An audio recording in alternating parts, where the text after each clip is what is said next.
from what even we've done ourselves, is we've done several hundred of these.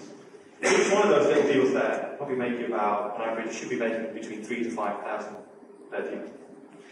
Now, with our particular deals, we tend to get them from finders, people that we know who are running businesses, actually doing it on the basis of finding properties.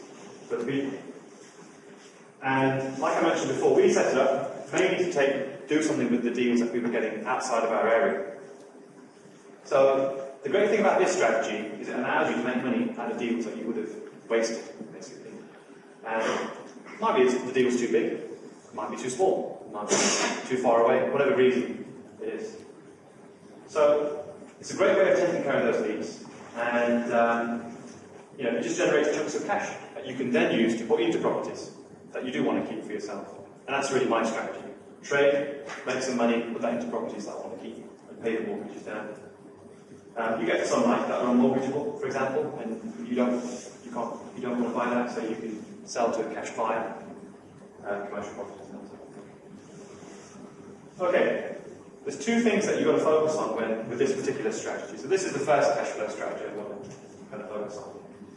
There's two things you've got to get right. One is the buyers, and one is the deals. Who thinks, which one do you reckon is more difficult to get right? The deal. The deal? The deal is fine. Buyer. It's buyer. Yeah. It is. Because, think about a deal. If you really wanted to, I could go out and find a deal tomorrow, if I wanted to. I could go and speak to a bunch of agents. I could maybe speak to all you guys and somebody who has something. I could do some leaflets, get somebody phoning me. It's not hard for me to get that buyer, the seller on board. Yeah? No real trust needs to be established, and no time that it takes. Buyers are different.